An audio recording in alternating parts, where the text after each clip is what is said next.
Hello and welcome back to the Stadium Showdown, your in-depth look at the future home of the Cleveland Browns. I'm Jeff Slauson. For episode 41, we finally get some answers as to how traffic patterns are going to change, potentially, due to a new stadium in Brook Park.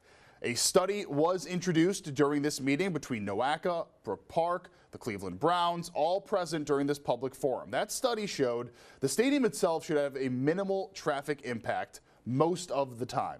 A minimal impact on the airport, minimal impact on the thruway and the highway, because, at least for the most part, our area was built out for more people. The way that the thruway is situated, built out for more cars than we see daily. So adding a couple of more shouldn't be a problem.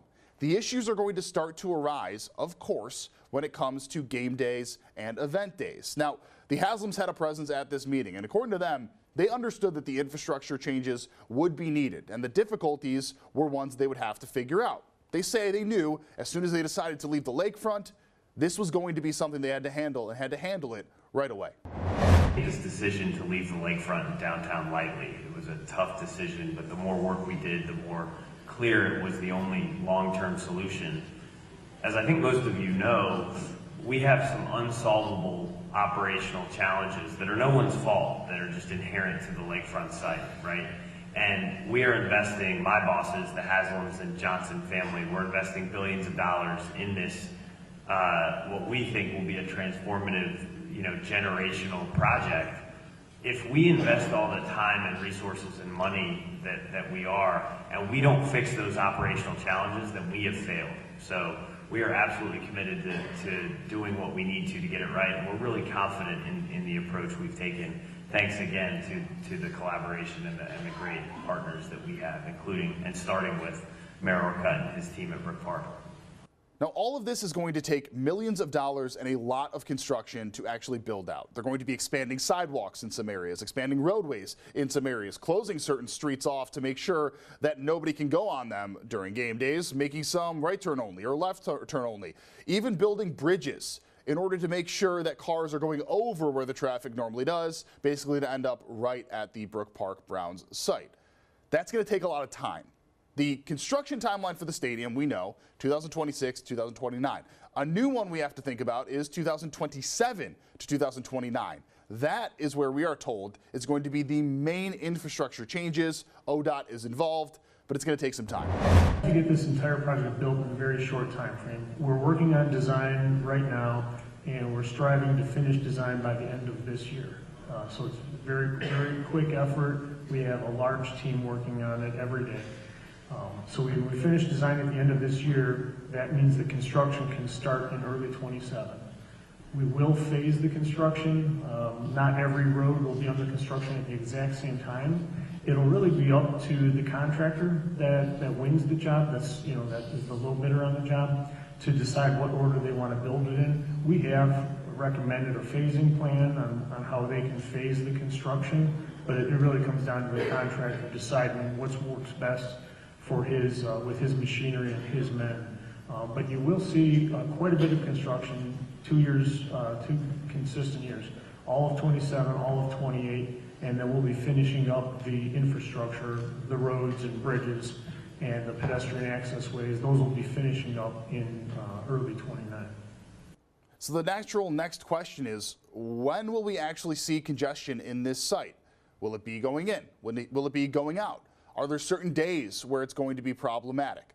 According to the mayor of Brook Park and those that were in attendance in the meeting, it's really only going to be a substantial issue 2 different times. Any weekend game, obviously, that's going to see a bump in traffic, but it's not going to be as bad as when there's a Monday event or a Thursday event, right? Monday Night Football or Thursday Night Football, or a concert at one of those times. That's because of an issue with traffic that's going to be happening during rush hour and traffic that's going to be happening during those events. They're going to meet, and that's when it's going to cause an issue. Just how often will we be facing this congestion? How often will we have major events? So when we're looking to do 18 to 20 major events a year and bring in 67,500 people into that stadium, we probably will see a few more people in that, 70,000, and maybe even on larger events, 100,000 people or what have you. We we have to figure out exactly how long of a time is that going to be for us as a community in Brook Park or Middleburg Heights or Parma. We're looking at under 6% of the year, major events. So out of 365 days, we're having only about 20 major events, which is good. That brings commerce to the area, brings visitors to the area. But to complete that question, it's been great collaboration with the other cities, not only just to talk to their leaderships and city council members and mayors, but it's our safety forces that have been collaborating and working very hard together. We're going to have to set up a system, a network system here, not as Big Brother. We're not here to watch you, but we're going to be putting cameras up all around the city of Brook Park. We're talking hundreds of cameras. And where does that help us? That automation will be able to help us with the traffic flow. We will have a command center set up where we'll be able to see the traffic flow on the east side of Brook Park, the west side of Brook Park, into Middleburg Heights, most likely as the mayor and I continue to work on a plan where we can be able to see where are areas of congestion, and we have to get that traffic flowing and hold up areas that are not congested. Now, after the meeting, we pulled the mayor of Brook Park to the side just to kind of get a little bit more clarification on that. And he's saying it's about 6% of the year when the traffic's going to be a problem. When you have a major league sports team in a city, you are going to have congestion. It doesn't matter what city you're in, you're going to have somewhat of congestion. It all comes down to returns on investments. So the state, the city, do not have the financial capabilities to be able to spend billions of dollars in widening all the roads for 18 to 20 major events a year and have a return on that investment. So what I say to the residents is this: we have traffic plans that are in motion, as I explained today, that will be handled with automation and cameras and folks that will be controlling signals. With that, they should understand that we will have congestion, just like every other city, somewhere between 2 to 2.5 hours before that game starts. Now, with that said, it brings all kinds of commerce to this region. So there is a return on that investment, or I should say to them that, you know, it is possibly that we're going to have somewhat of a delay for what they may want to do, but we feel that they'll understand that what we're going to generate for revenue from this project will be greater than the inefficiencies that they experience less than 6% of the year. So this is only 18 to 20 major events a year. It's less than 6% of the year. And we would hope that that would outweigh any inefficiencies to their daily schedule. Stressed during this meeting was also the fact that Brook Park's not the only one that is going to be seeing these potential issues. It's going to be everybody in the surrounding areas. Every single neighborhood that is around the Brook Park site, they're going to see some traffic changes and they're going to see potentially some issues. But here's the thing. The mayor of Brook Park, those in attendance say, while yes, this is going to be awful for those neighbors for those select few times, they believe it's worth it because of the advantage, of course, of getting a new stadium. Have worked together to acknowledge that there will be impacts to the adjoining communities. And the Haslam Group has, I believe, committed to additional transportation studies outside of the city of Brook Park in the affected areas, and therefore bringing perhaps a phase 2 of projected infrastructure solutions to the NOACA board and to the public. As of right now, we don't know if any more of those meetings are going to take place. The last thing I want to touch on of that meeting before we go to a break, during the beginning portion, before any of the real presentations, they did a survey with those that were in attendance and watching at home, asking what their fears are related to the stadium. A majority of the people said that they are concerned about traffic patterns and the way that Brook Park is going to change them to fit the stadium. They did a similar survey at the end, and almost everybody said they feel either somewhat comfortable or very comfortable with the changes that are being made, showing, at least in some way, unscientifically, progress through that meeting. All right, coming up after the break, we are going to be taking a look at the permits that have just been filed to start the digging in Brook Park. We also have updated video to show you what it looks like at the scene. That after a short break. Welcome back. Permits were just filed to begin the actual digging process for the new Brook Park site. 19's Dan DeRose went through all of the paperwork and explains just how much this portion of the dig is going to cost. I know we're still waiting on a couple of little minor lawsuits, but this is a major deal. The first major commercial building permit. It's right here in the small print. You can see valuation $65 million. That's just this phase of the project is looking at $65 million. Now, we've got this posted on cleveland19.com. It is all very technical. We're talking schematics. They're looking at the depth that they're going to have to dig down. We're talking about anywhere from 75 to 85 feet.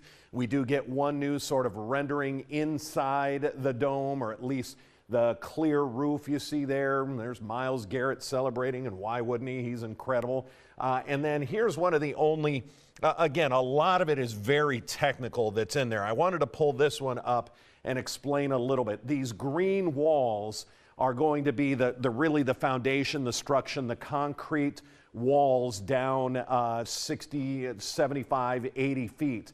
This right here that you see, sort of this tunnel, this will be wide enough and large enough to have two semi-trucks side by side that can drive down. You have to imagine this is sloping down so that they can get materials down to that base floor where the field would be as they build up the walls. Again, this portion of the project, the digging down, the building of the walls, the building of this tunnel, $65 million. And that permit was issued last Friday, which means that site is going to change very drastically over the coming weeks. I also want to just show you an updated look at the current site, the way it is. You can see that things are starting to progress in it. So technically ground has been broken. The official quote-unquote groundbreaking will take place sometime soon. That's when you'll get the people in the suits wearing the fancy working helmets and having the gold-plated shovels digging into the ground. That's not like real construction. Obviously, things are still going on, and that's going to only wrap up in the next couple of weeks. All right, coming up after the break, taking a look at the lakefront. That is still going on. The Haslams providing money to help with the redevelopment, but a massive eyesore for so many is Brook Lakefront Airport. And now the city's looking at just how feasible it actually is and explain to the public why there are so many difficulties. We'll have that story coming up in 90 seconds. Welcome back. We have talked about this quite a bit. Brook Lakefront Airport is 400 acres of unused space along the waterfront that really is borderline undevelopable. Don't know if that's a word, but we're going to roll with it anyways. The thing is, that is built on a toxic waste site that has lots and lots of problems. So how do you try to redevelop it if you're going to close it? The City of Cleveland is looking into that. They're going to be hosting 4 different seminars to explain to people the different aspects of what that project potentially could be. 19's Caitlin McCarthy has the full story and spoke with the councilman who is behind this. Could the 450 acres where Brook Lakefront Airport sits in downtown Cleveland be better used for mixed-use development?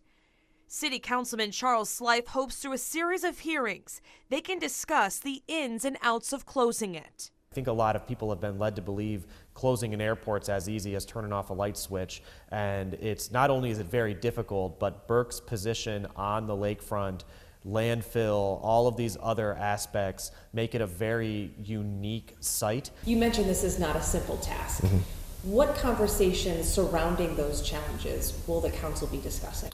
So we're going to start off with just talking about the lay of the land. People might not realize City Hall's on Lakeside Avenue because it used to be right next to the lake. Everything north of there is landfill. So there's complexities of building on landfill. There's prohibitions for the city selling lakefront land. There's state regulations, and all of these have consequences for building any project. Back in October, Mayor Justin Bibb and County Executive Chris Ronayne sent a letter to congressional members requesting assistance to close Brook. In November, Congresswoman Shontel Brown did an unscientific survey asking her constituents, do you support federal legislation to close Brook Lakefront Airport so that the site can be redeveloped? She says among the 2,400 people who responded, a very strong majority support redeveloping Brook. At one point, the Cleveland Browns claimed they looked at Burke for a possible new stadium, but the issues Slife has pointed out were too much to overcome. Where the Browns' current stadium sits on the lakefront is slated for redevelopment once the team leaves for a domed stadium in Brook Park sometime after the 2028 season. So there are more near-term efforts to develop where the Brown Stadium currently is, the area immediately north of there. As far as developing Burke, I think that's to be determined. The city council hearings to discuss closing Burke are set to begin on January 21st. In Cleveland, Caitlin McCarthy, 19 News.